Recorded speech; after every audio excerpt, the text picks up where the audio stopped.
Hello po sa inyong lahat mga ka-crypto. Ako po si Pinoy Crypto Trader at sa video na ito ay atin pong pag-uusapan ang tungkol dito kay Toncoin.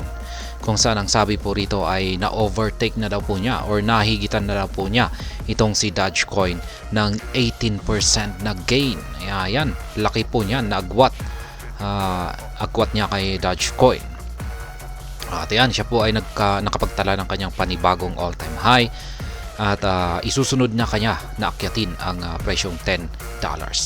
At yan po ang ating aalamin dito. Pero bago po tayo magpatuloy, ay nais ko lamang po munang bigyang linaw ang aking disclaimer kung saan ang nilalaman po ng video na ito ay hindi po ito isang financial advice. For education and information purposes lamang po ang layunin nito. Maliban po dito ay nais ko na rin pong magbigay babala na wala pong kahit anumang group chat ang Pinoy Crypto Trader. At ayan, ang sabi rito ay despite the broader market turbulence, Toncoin's native cryptocurrency Ton bounced back quickly, gaining 18% and hitting a new all-time high of $7. Kaya yan, maski nakakaranas daw po ng pagbagsak ang buong crypto market, ay itong si Toncoin, yan ang native currency po ng Ton, ay agad po namang naka-recover. Yan, or naka-bounce back, ibig sabihin ay agad po siyang naka-recover at siya po ay nakabangon ng 18%. Ayan. At nagawa pa niyang ma-hit ang kanyang panibagong all-time high na $7. Yan. Check po natin yung kanyang daily chart time frame dito. Yan po yung aking nakikita rito na pattern. Siya po ay naglalaro sa loob ng isang channel pattern dito. Ayan. At ito po ay patuloy na umaakyat. Sinubukan po niyang siya po ay bumagsak nito noong mga nag-umpisa po yan noong April 12. Ayan, pero nung bumagsak po siya ay umabot lamang po siya rito sa lower portion ng ating ascending channel pattern. Kaya nagpapatuloy po siya sa paglalaro dito sa loob ng ating channel pattern na ito. At dito po niya nakamit yung kanyang panibagong all-time high noong April 11. At yan po ay base po rito sa datos ni OKX ay nakamit po niya ang mataas na presyo na 7.671. At yan po yung nagsisilbing major resistance line natin ngayon dito. Or ito na rin yung upper portion niya, upper portion ng kanyang channel pattern ngayon dito. At yan, inaasahan po natin na ito ay magpapatuloy. Kung ito po ay magpapatuloy sa kanyang pag-akyat, ay mababasag po niya yung kanyang previous all-time high at posible po siyang makakapagtala na naman ng kanyang panibagong all-time high. At yung inaasahan po natin dito ay posible kaya na umabot po siya.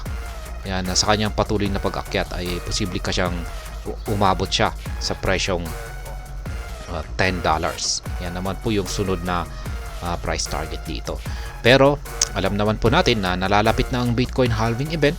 At sa tingin ko ay hindi lamang po $10 ang aakyatin nito. Ayan, sa tingin ko ay kung nagkaroon po ng breakout dito sa upper portion ng ating channel pattern na ito, ay matindi po talaga ang aakyatin ni Ton. Ayan, ni Toncoin. Ayan, at higit pa sa $10 yan. Yan po ay base lamang sa aking analysis dito. Ayan, itong kung ikukumpara po natin kay Dogecoin. Ayan, ito po yung performance, previous performance ng ni Toncoin at saka si Dogecoin. Ayan, itong nakalipas na isang oras ay ayan, mas lamang po itong si Dogecoin, si Toncoin ng 4.22%. Ayan, kay Dogecoin ay nasa 1.85% lamang. Ayan, nitong nakalipas na 24 oras ay ayan, laki po ng lamang ni Toncoin dito kay Dogecoin, 16.24% yung kanyang recovery, yung kanyang gain. Yan, samantala kay Dogecoin ay nasa ayan, nagbago po 2.14% lamang. Tapos nananatiling loss pa rin po itong si Dogecoin dito sa 7 days performance niya. Samantalang itong si Toncoin ay green na green po yung kanyang mga performance ngayon dito. Mula nitong nakalipas na araw hanggang nitong nakalipas na 7 days. Kaya yan, 32%. Maganda po talagang performance ngayon ni Toncoin. Kaya Ayan. Amid this recent bounce back, Toincoin is now the 8th largest cryptocurrency by market cap, surpassing Dogecoin with its market cap now over $24 billion. The recent price surge also comes on the backdrop of Toncoin's partnership with Husky. Kaya ayan, itong si Toncoin ay nakamit po niya ang pagiging 8th largest cryptocurrency by market cap. Ayan, nahigitan po niya itong si Dogecoin.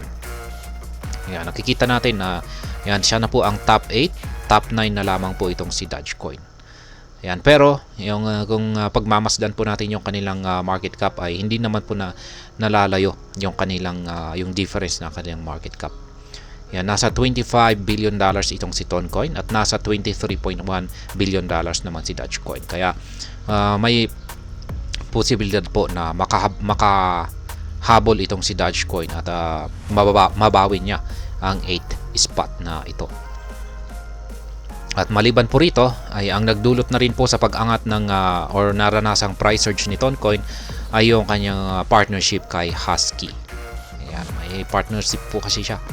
Toncoin's price rally to $10. Ayan, kaya niya nga bang umakyat or magpatuloy sa kanyang pag-akyat hanggang sa presyong $10. Kaya ayan, sa aking sariling pananaw ay masasabi kong may kakayahan po siya na akyatin yan. Lalong-lalo na kung nagpatuloy yung kanyang bullish momentum. Toncoin's price has maintained considerable moment since March, catching the attention of experts who view it as one of the cryptocurrencies to monitor closely in the forthcoming weeks. To put it into perspective, Toncoin has surged approximately 35% in the last week and an impressive 136% over the past month.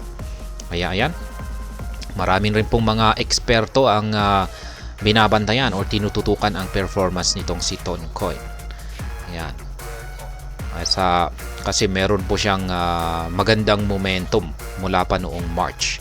Kasi yung pagmamasdan po kasi natin yung kanyang chart na ito ay naglalaro po siya sa loob ng isang ascending channel pattern. Ibig pong sabihin ay yan po ay signal na yan, patuloy lamang po ito sa kanyang pag-akyat.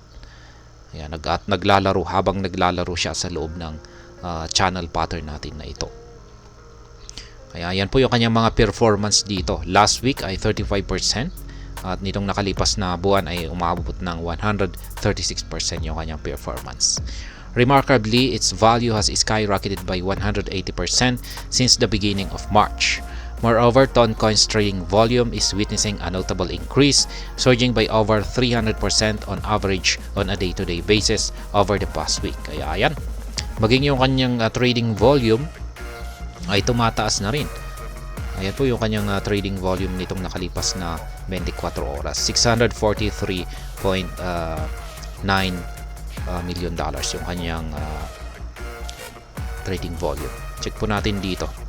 Yan, medyo bumagsak po siya. Ayan, itong last 24 hours na. Ayan, bumagsak po pala siya ng 23.76%. On technical chart, the Toncoin price has been rising in the ascending channel pattern, which suggests that bulls have continued to buy the dips. Ayan na nga yun, sinabi ko kanina. Ganyan din po yung ating chart dito. Naglalaro po siya sa loob ng isang channel pattern. Yan, syempre yung upper portion nito ay nagsisilbing resistance line at saka yung lower portion nito ay nagsisilbing support line. Kaya yan po yung sa atin. Ayan, ating channel ascending channel pattern dito. On April 12 and 13, the bears managed to pull the price below the channel. However, the presence of long tails on the candlesticks indicates robust buying activity near the support line. Kaya ayan, nung April 12 at saka 13. Ayan na nga, ito po yan. Dito po yan banda. Ayan, April 12 to 13. Ayan, dito po pala yan. Yung dalawang bearish candlestick natin yan. Ay dito po siya nakaranas ng kanyang matinding pagbagsak. Pero nung umabot po siya rito, ayan, nagpapakita po na talagang matindi yung lower portion ng ating channel pattern dito.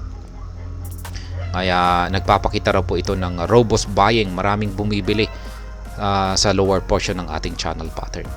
This inability to maintain lower levels likely entice buyers who are now striving to drive the price towards the resistance line around $7.50, breaking which could trigger a rally further to $10.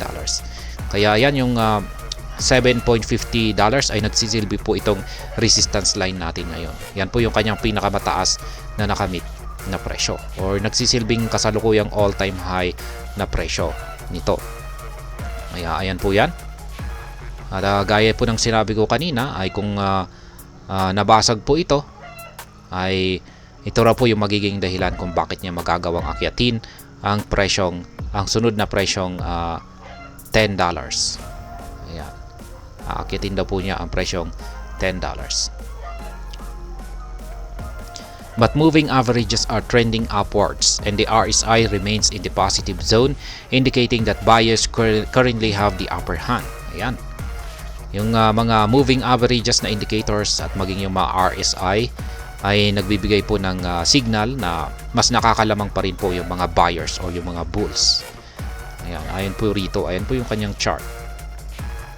Ayan, at saka yung dalawang moving averages natin dito. Ayan, EMA na 20 at saka SMA na 50.